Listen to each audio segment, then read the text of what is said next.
नमस्कार। आप देखना शुरू कर चुके हैं कैपिटल टीवी बिहार। और आज के इस प्रोग्राम में हम आपको बतलाने और समझाने की कोशिश करेंगे कि बिहार में सियासी हलचल आजकल क्या है, किस चीज की चर्चा है, किस चीज की अटकलें हैं। इसको हम लोग नियमित आपको बताएंगे, समझाएंगे और खुद भी जानने और समझने की कोशिश करेंगे। तो बिहार में अभी माहौल बना हुआ है। कल अमित शाह आ रहे हैं तो स्वाभाविक है सब नजरें लगी हुई है नीतीश कुमार और अमित शाह की मुलाकात पर।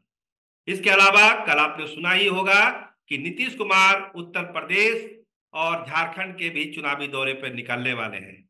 तो इसके क्या है सियासी मायने।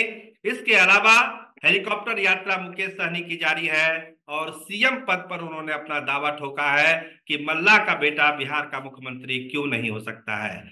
तो इन तमाम सियासी मुद्दों पर बातचीत करने के लिए हमारे साथ आज मौजूद हैं बिहार के वरिष्ठ पत्रकार अरुण पांडे, जिनकी बिहार के सियासत पर नमस्कार। पैनी नजर रहती है। तो आज उनसे जानने और समझने की कोशिश करेंगे कि ये जो सियासी हलचल बिहार में है इसके क्या मायने हैं। सर, बहुत बहुत स्वागत है आपका कैपिटल टीवी बिहार में। आपके बहुत धन्यवाद। सर, अमित शाह कल आ रहे हैं, कल मीटिंग शेड्यूल है, कार्यक्रम सरकारी है, लेकिन इसमें राजनीतिक क्या क्या मायने छुपे हुए हैं ये आप हमारे दर्शकों को समझाने की कोशिश करें सर। देखिए सरोज जी, ये पूर्वीय क्षेत्रीय परिषद की बैठक होने जा रही है। जी और ये बैठक हर साल होती है। जी ये जी संयोग से पांचवी बार बिहार इस परिषद की बैठक की मेजबानी कर रहा है।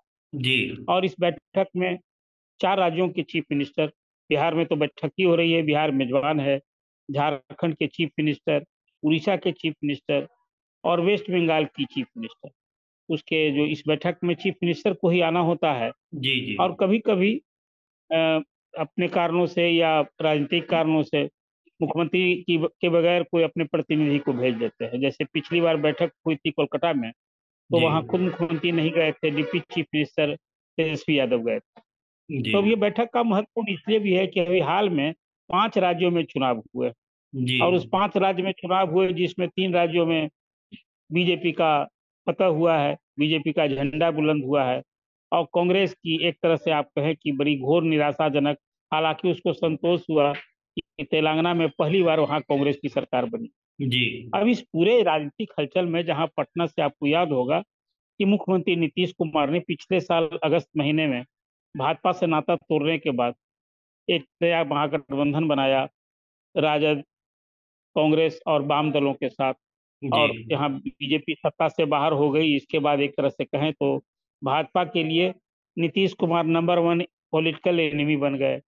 और कई बार अमित शाह बिहार आए और उनके खिलाफ जमकर निशाना साधा लालू प्रसाद साहा। लेकिन अभी सरकारी मीटिंग कल है। जी और इस मीटिंग में तो पहले चर्चा थी कि क्या इस मीटिंग में नीतीश कुमार अमित शाह के साथ मंच शेयर करेंगे। करना ही था, जी इसलिए कि जी मेजबान बिहार है।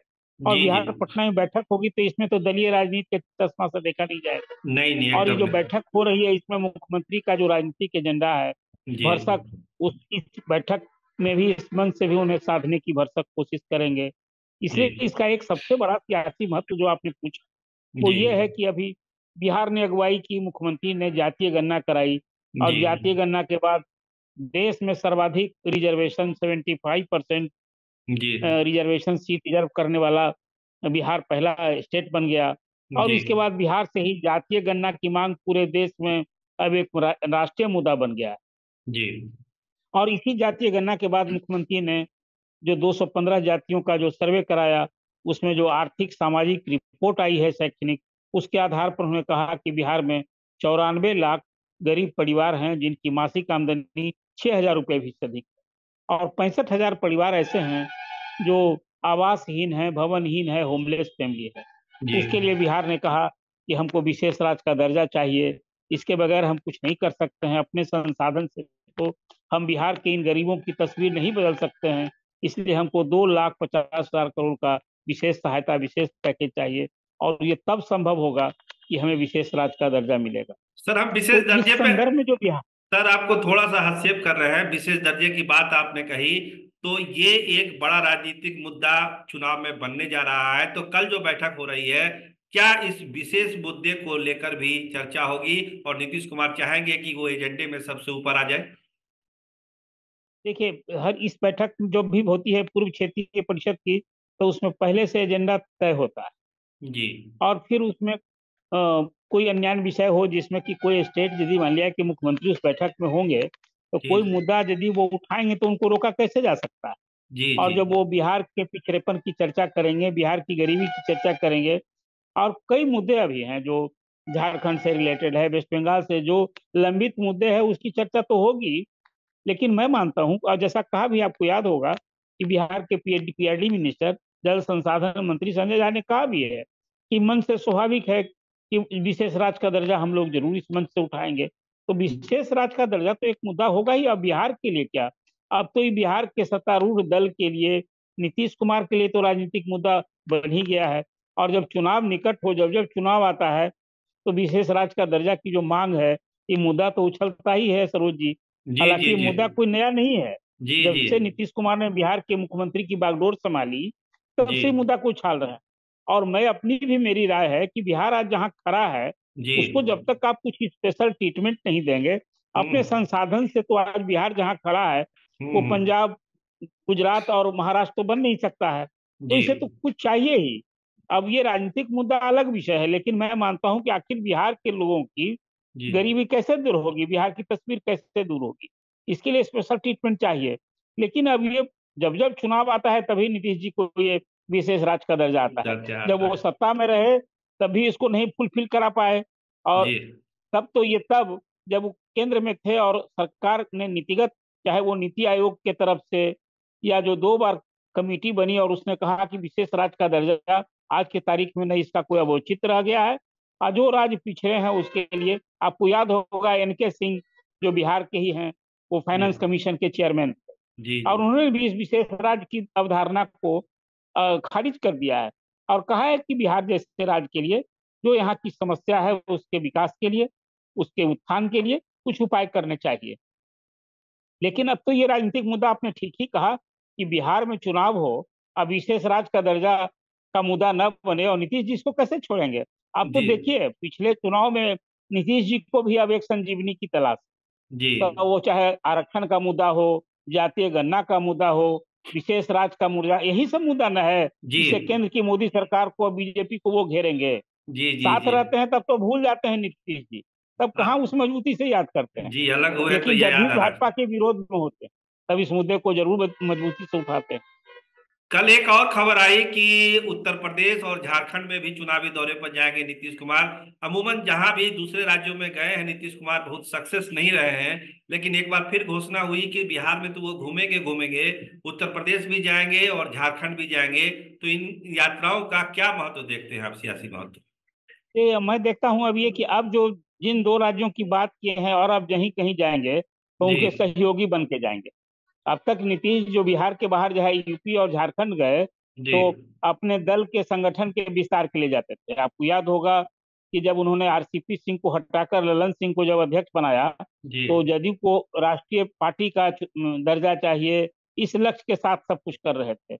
अब जी तो भाजपा विरोधी दलों को एकजुट जब करने की नीतीश कुमार ने पहल की है, जी और जो इंडी अलायंस बना है, तो अब जी। तो वो दौरे पर जाएंगे, तो स्वाभाविक रूप से इसी इंडी अलायंस को मजबूत करने के लिए जाएंगे। तब निश्चित तो तौर पर। 2 ही राज्य उन्होंने क्यों चुना है, उन्हें तो कहना चाहिए कि अब वो हम संपूर्ण देश और सभी राज्यों में जाएंगे। अब लेकिन हाँ अब तो हिंदी पट्टी बेल्ट है, जी और यहाँ तो झारखंड में तो जदयू का एमएलए भी हुआ है। आज जी वहीं के एक व्यक्ति को उन्होंने सांसद राज्यसभा से, बिहार के राज्यसभा के सदस्य बनाया इन्होंने, खीरू महतो जी को। जी जी इसलिए जी जहां जा रहे हैं तो उनके लिए जाना पहचाना। लेकिन आपने ठीक कहा कि वहां कुछ करिश्मा कहाँ नीतीश जी कर पाए। जी। लेकिन अब जाने से कौन रोकता, उन्हें जाना ही चाहिए। अब भी तो मैं कहता हूँ, क्यों उन्होंने अपनी इस यात्रा को झारखंड और यूपी तक सीमित हाँ, उनको तो पूरे रखा है। देश भर की उन्हें यात्रा का दूसरे ऐलान प्रदेश करना में भी चाहिए था। जाना चाहिए। जी जी जी जी। बिल्कुल। एक और यात्रा हो रही है, वो हालांकि हेलीकॉप्टर से हो रही है, मुकेश सहनी की। और जहां जा रहे हैं कह रहे हैं कि मल्लाह का बेटा मुख्यमंत्री क्यों नहीं बन सकता है और हमको आरक्षण चाहिए। तो क्या ये अति महत्वाकांक्षा है मुकेश सहनी की? देखिए, महत्वाकांक्षा या अति महत्वाकांक्षा पालना मैं बुरी बात नहीं मानता। जी अब एक सन ऑफ मल्लाह के रूप में मुकेश सहनी ने निश्चित रूप से बिहार में एक अपनी पहचान बनाई। जी रिजल्ट चाहे जो हुआ, आपको याद होगा कि अब मुकेश सहनी के प्रति कभी राजद भी बड़ा उनके प्रति मुखातिब था और कभी एनडीए भी मुखातिब था। अंतिम क्षणों में वो हम याद दिलाना चाहते हैं उस चीज को, जब अंतिम क्षण में लालू जी के यहाँ बात नहीं बनी और जी उनके संभावित कैंडिडेट की सूची लेकर राजद ने उन्हें अपना उम्मीदवार बना दिया, तो जी खाली हाथ रह गए थे। तो अंतिम क्षण में ही फिर इन्होंने एनडीए ज्वाइन किया था और फिर इसके बाद बीजेपी के साथ आई। बीजेपी के कोटे से ही मंत्री भी बने, एमएलसी भी बने। तो अब जब संबंध बिगड़ा है, इन्होंने यूपी चुनाव में बीजेपी को ही सत्ता से उखाड़ फेंकने के लिए इन्होंने वहां अपना तंबू लगाने की बात कर दी, और जी कैसे भाजपा स्वीकार करती। इसलिए अब ये भाजपा के दुश्मन हो गए। तब फिर इनको, आपको याद होगा कि इनको मंत्री पद भी, तो हालांकि वो एमएलसी नहीं रहे थे लेकिन 6 महीना तक मंत्री रह सकते थे, जी लेकिन बीच में उनको मंत्री पद से भी इस्तीफा देना पड़ा। तो अब जो चल रहे हैं, तो कोई भी यदि पार्टी का अपने को सन ऑफ मल्लाह यदि कहे अपने समाज के लोगों को कि हम जी मुख्यमंत्री बनाइए अपने लोगों को चार्ज करने के लिए, जी देखिए वो जी तो खुद चुनाव नहीं जीत पाए। जी अब जी वो जी चुनाव जो लड़े हैं, 2 जगह से चुनाव लड़े, जी लेकिन एक अलग है, चुनाव में हार जीत है, लेकिन वो अपने लोगों को चार्ज करने के लिए, और जी वो चाहते हैं कि सहनी को अनुसूचित जाति का दर्जा मिले। और साधन संपन्न है, इसीलिए जो उनका हेलीकॉप्टर दौरा हो रहा है, जी वो जी मुकेश सहनी कितना साधन संपन्न है, ये जी इस बात का प्रतीक। जी और जी जी यही कारण है, आपको याद होगा गांधी मैदान में उन्होंने एक बड़ी रैली की थी, और उस रैली में जो भीड़ जुटी थी, ये अपनी ताकत का एहसास दिलाया था दूसरे दलों को। जी तभी से उनके प्रति दूसरे दलों की स्वीकारता भी बढ़ी। तो चुनाव में तो हार जीत देखिए, कोई एक जात के बल पर कोई जी विधायक, सांसद और मुख्यमंत्री नहीं बन सकता। जी एक अपने संगठन का आधार हो सकता है। जी और जी खासकर उत्तर बिहार में मुजफ्फरपुर, वैशाली, खगड़िया, कुछ ऐसे जिले हैं जहाँ मल्लाह जाति की एक अच्छी खासी आबादी है, और जी उसको लिहाज करके मुकेश सहनी अपने लोगों को, तो यूपी में भी कर रहे थे प्रयास, लेकिन कहाँ खड़े हो पाए, नहीं हो पाए। कहाँ वो अपना कुछ दिखा। जब आप देखिए ना, जदयू मध्य प्रदेश में लड़ा चुनाव, 10 सीट के लिए चुनाव लड़ा और 9 सीट में सभी की जमानत जब्त हो गई, और कुल मिला मिलाकर एक कैंडिडेट को मैक्सिमम आया 2500 वोट। 25। तो मुकेश जी सहनी कहाँ चले थे यूपी में लड़ने के लिए, क्या रिजल्ट आया। लेकिन ठीक है, अब वो अपने लोगों को यदि कह रहे हैं कि भाई मुकेश सहनी सन्ना ऑफ मल्लाह कभी मुख्यमंत्री बनेगा, तो अपने लोगों को ये सपना दिखाना या महत्वाकांक्षा रखना क्या बुरी है। कोई बुरी कौन बात जानता है, नहीं। आपको याद होगा सरोज जी, जी एक विधायक रहते और झारखंड में वो आदमी मुख्यमंत्री बन गया था निर्दलीय। जी जी जी तो हाँ इसलिए अब मुकेश सहनी मेहनत कर रहे हैं, करना चाहिए उनको।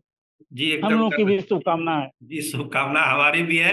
तो आपने सुना कि जो विशेष राज्य का दर्जा है, इसको बिहार के लिए कितना जरूरी है। लेकिन एक बात जो पांडे जी ने कही कि जब भी बीजेपी से अलग होते हैं तब इन मुद्दों की याद नीतीश कुमार को आती है, जब बीजेपी के साथ वो रहते हैं तो उनको ये याद नहीं आती है। इसके अलावा जो बड़ी महत्वपूर्ण बात कही उन्होंने कि केवल यूपी और झारखंड की बात करके नीतीश कुमार ने अपना दायरा छोटा कर लिया। उनको जरूर ये बोलना चाहिए था कि वो पूरे देश की यात्रा पर जाएंगे और भाजपा गठबंधन की सरकार को उखाड़ फेंकेंगे। इसके अलावा मुकेश सहनी की वाली बात पर उनकी राय है कि ये अति महत्वाकांक्षा महत्वाकांक्षा नेताओं में होना कोई बुरी बात नहीं है। अपने कैडर को, अपने वोटर को उत्साहित करने के लिए, उसको एनर्जेटिक करने के लिए इस तरह की चीजें कही जाती है कि हम सीएम बनेंगे, आपका भला होगा, आपको आरक्षण दिलाएंगे। ये तमाम चीजें हर दल करता है, हर नेता करता है। ये अरुण कुमार पांडे जी ने हम लोगों को बताने और समझाने की कोशिश की। अरुण जी, आपका बहुत बहुत धन्यवाद कैपिटल टीवी से जुड़ने के लिए। और बहुत धन्यवाद। हम कोशिश करेंगे कि इसी तरह हमारे दर्शकों को आप बिहार के सियासी नब्ज को बतलाते रहिए, हम आपसे जुड़ते रहेंगे। और आज के प्रोग्राम के लिए सभी लोगों का धन्यवाद। नमस्कार।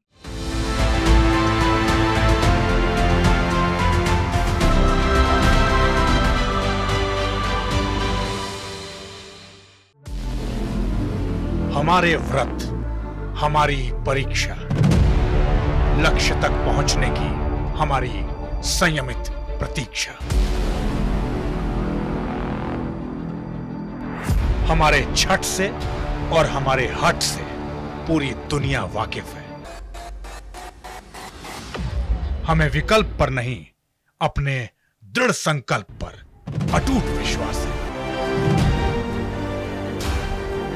क्योंकि हार हम मानेंगे नहीं और विपरीत परिस्थितियों पर प्रहार हम छोड़ेंगे नहीं जब तक हमारी जीत सुनिश्चित नहीं हो जाती, क्योंकि हम बिहार से हैं।